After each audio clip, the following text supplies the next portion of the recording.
Sorry about that. The title of my sermon is The Makings of You. Everyone is filled with and connected to divine intelligence. It is our birthright.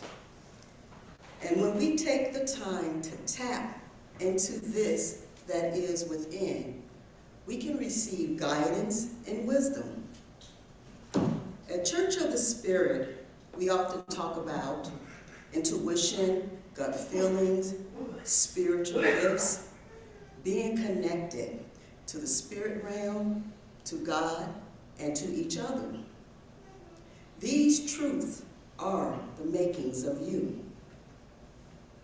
Our Declaration of Principles states that the phenomena of nature are the expression of infinite intelligence. We are the phenomena of nature, and that energetic field that is within is expressed both physically and spiritually.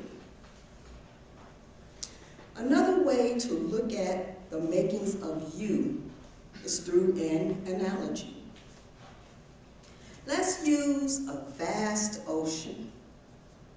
This huge, vast ocean is beautiful and strong. It is resilient, and it is ever present. And when we take a single drop from this vast ocean, that single drop contains everything that the whole contains. When the tide ebbs and flows, this single drop moves along with it, ebbing and flowing. It is an individual drop, but also part of the whole. We are the single drop representation of the vast ocean, which represents infinite intelligence. We are individual drops containing everything that the whole contains. We are love, we are healers, we are teachers, and we are light. Remembering these truths changes our perspectives. It changes our outlook, and it changes our world. One way it changes our outlook. I am often humbled by the connection and the two-way street conversation that occurs when given private readings. One reading in particular, I wanted to give evidential evidence. So I asked a grandmother, "How did you make your transition?" And she replied, "I just laid down and went to sleep." So when I relayed that to the city, she looked at me and she said, that's exactly how she made her transitions. These are the makings of you. God is within, wisdom and knowledge are within. This truth allows us to come at a challenge or a setback with a different perspective and know that our perspective creates our thoughts, and our thoughts create everything. We are connected to the source of everything. Another way I recall, this was pre-pandemic. I was in a large shopping mall, in a store, retail store, and I was looking at clothes on a rack.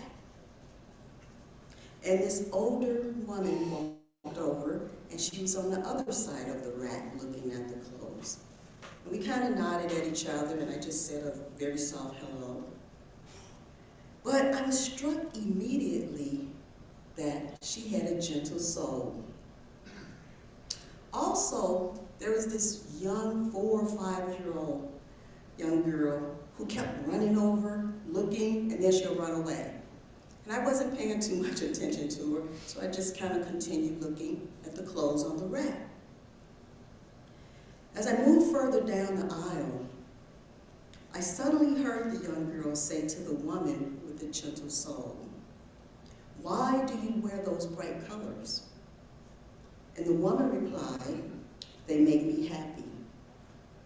Then the little girl said, "I want my mom to wear bright colors too." Then she ran off. I was intrigued. So I kind of meandered to the other side just to see what would make this young girl say all those bright colors. Was I going to see blues and reds, and did she have on something that was just a mirage of all these colors for her to say that? The woman had on a pair of black slacks and a gray top. Nothing that would be considered all of those bright colors. Then the realization dawned on me that that 4 or 5-year-old wasn't talking about the woman's outside appearance. She saw bright colors, and I felt a gentle soul. These are the makings of you.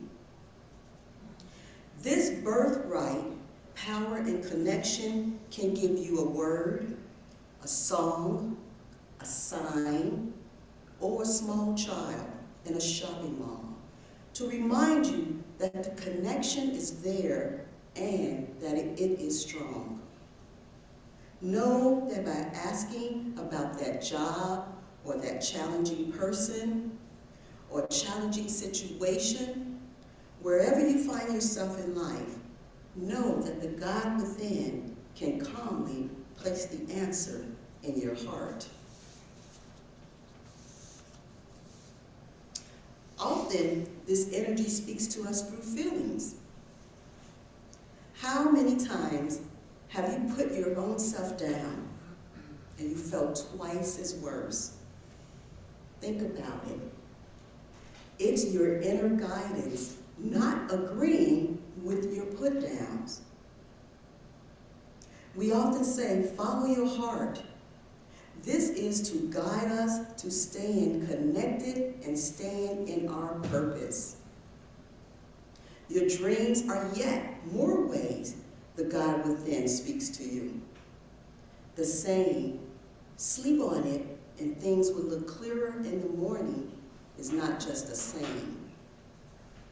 These are the makings of you. Feed your soul by seeing the glass as half full.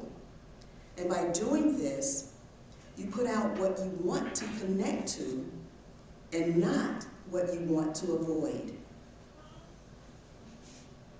As I come to a close, I'll leave these lyrics with you by Curtis Mayfield. Add a little sugar, honeysuckle, and a great big expression of happiness. Boy, you couldn't miss with a dozen roses. Such would astound you.